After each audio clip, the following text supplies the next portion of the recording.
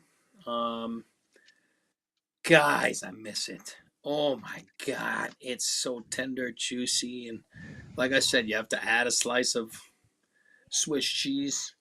Uh, Again, there's a little theme right here. It's like a draft. I like it big. North Shore beef three-way sandwiches are gigantic. Smoked meat sandwiches are gigantic. So I'm going What's to the go with bread Montreal. situation here? Is this like a roll? Is this like a No, it's a rye rye bread? bread. Yeah, not toasted rye bread. You throw a little mustard and you slice it down the middle, and then you have a gigantic sandwich. So, yeah, I'm going with size here with my draft so far. Speaking of the big old sandwiches, I'm going cheesesteak. At this point, to me, like it can't slide any further. Cheesesteak's probably my top sandwich, but I took the burger just for the popularity's sake. We're trying to win the election. We're not necessarily trying to have integrity with our process here.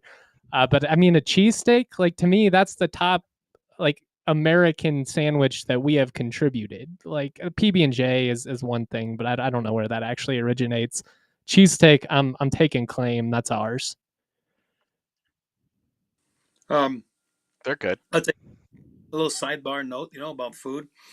I always say the NHL is the never hungry league, right? Avs fans, and shout out to Deddy if he's listening.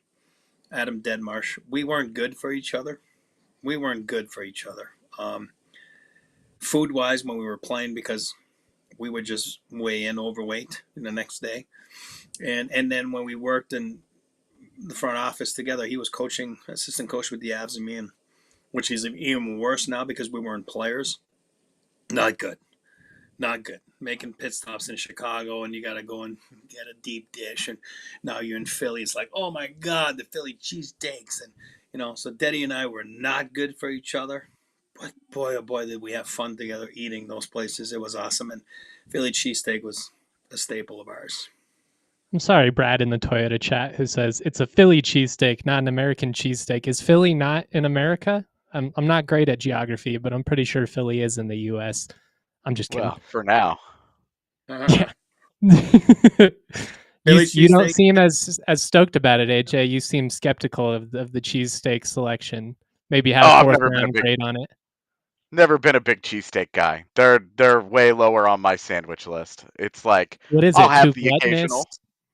Like, what could be better? What could be improved upon? Yeah, it's I never never thought made about this before. Sometimes it's just never too made greasy sense for to me. Yeah, I think the grease will play a role, but it's never. If you look at the ingredients of it and like it's all there for me to really like it. It's just not. It's just never hit for me in the way that changed my life. Where I was like, this has got to be. I have It's to got to have be one of done these. right. I will say the difference between a great cheesesteak and a bad cheesesteak, it's pretty significant. It's like a burger to me in the sense of I'm still going to eat it. I'll eat a McDonald's McDouble, but like it's not something I'm grilling up for myself and perfecting. But I don't know. Yeah. I think the cheesesteak deserves respect. What's your next pick, AJ? I would also say, as a person that has eaten a lot of gas station food in my life, it has to be done well is a barrier for entry for me because I don't go places where things get done well. That's a good point, though. That's important context. Yeah, which makes me my next pick make a lot more sense because speaking of gas station food, I'm going with a Texas brisket. A Texas brisket sandwich It's a good is value pick. Yeah. It is killer, and if you haven't gotten one from Buc-ee's, go do that. I've still never You're been. welcome. They opened one up here, like pretty close to me up north, and it's always so chaotic that I've been like, it's just a gas station. How good could it be? Yeah, It's you not- say that, but every time I go, man, I spend a couple $100 just to get stuff for other people because I've converted a bunch of East Coast people on the merits of it. So AJ gets it's the banana. What do you call that? Banana pudding. yeah, banana the pudding. banana bread pudding. AJ brings it to Also me. very good. Yeah, I mean, I bring stuff to all kinds. I bring all kinds of stuff to all kinds of people from Buc-ee's because I'm a true believer. Maybe I'll go there this week. I'll finally get it done. Oh, it's fun. Okay, what you just advice. 10 a.m. 10 a.m. on a weekday, brother. You'll be fine. It looks more chaotic than it actually is on the inside because it's so big that you'll be fine. And get a kolache, get a brisket sandwich. You're welcome. What's your next pick?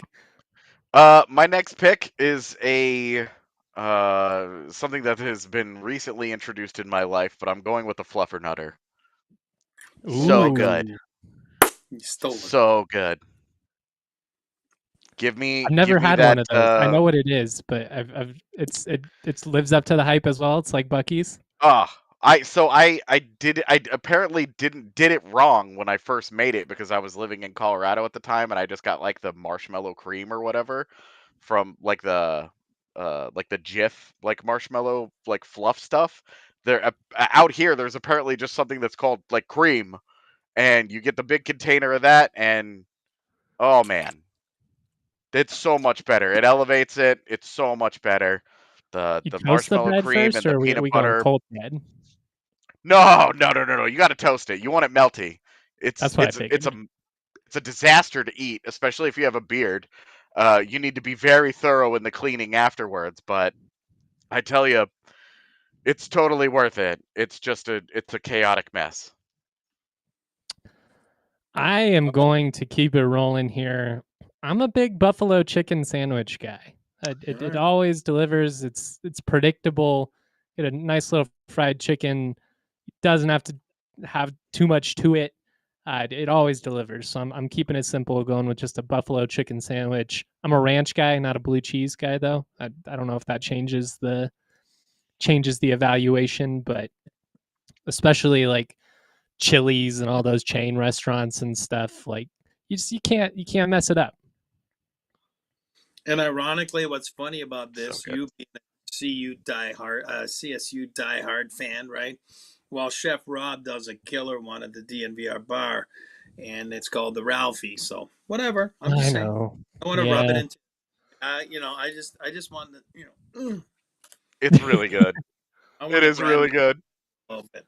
As if any of you are here as often as I am. It's a good point. No. I get I'm the thankful Ralphie for that. every day. Yeah. Just kidding. It's because it's that good. I'm gonna I have been stick craving to. Our fries are amazing too. Like you can't go wrong at the DNVR bar. Nice little business plug. Come through, get some lunch, bring Tiff a coffee or something if you're coming through. Be nice. Yep. Yes. Where are you at, E? That would be lovely. Yes, Tiff's the best. We don't say enough. Thank you. With the third round selection of this special draft, I'm sticking to my hometown like a little bit. I'm going with the hot. So if you don't know what that is, a hot chicken sandwich, it's like usually it's untoasted bread with a rotisserie chicken inside with another piece of bread and then that hot barbecue sauce on it with some green peas. It sounds disgusting. It's phenomenal. Hot chicken sandwich. It's everywhere in Montreal. St. Hubert. You see that on the advertising, like the American League, Montreal's farm team. They have it. It's their main sponsor. St. Hubert. It's like McDonald's around here. If you're from Montreal or Canada, everyone knows what that is. So, hot chicken sandwich. Tough to beat. Very, very Max's favorite sandwich. My son Max. So, got him into this when he was little and still loves it. You got to get the St. Hubert packets though from Canada. Go on. I respect Amazon. anything that sounds like it was created out of necessity. Like we've got some leftover rotisserie chicken, 3 pieces of Yes. bread and some peas. Yes, I guess that's what we're doing. Yeah, that's what it Well, is. I don't think it'll make the list, but I do think like my list would probably have like the Thanksgiving leftover sandwich on it for sure. Yeah. That's tough to beat if you do it right. It depends on if your family can make turkey or not, and that's And it. then I'm gonna steal it for my 4th round selection. I'm gonna steal it. AJ's gonna have one this weekend. I'm a big lobster roll guy. Got to be from the right place. I love lobster rolls. I love seafood. You gotta have the right bun. It's got to look like one of our sponsors. Buns. Do you prefer the Maine or Connecticut style? I like Maine. We're fighting. or Connecticut, which is fine. The hot butter, but it's like the the buns from Cane's. You know what I mean? The hot dog buns. Yeah. It's Yeah. got to be like that. You know what I mean? Like for me, it's don't give me a cold bun. Like give me a bun like a Cane bun. I'm all for it. Let's rock. Connecticut or regular, it doesn't bother me. They're both amazing. The Bobby, Anthony's right. The Bobby's right. The Bobby, that's the leftover Thanksgiving on a sandwich. The Bobby. What's it called again? Anthony, where's the Bobby from? It's called. We have them in Colorado. They're everywhere in Vegas.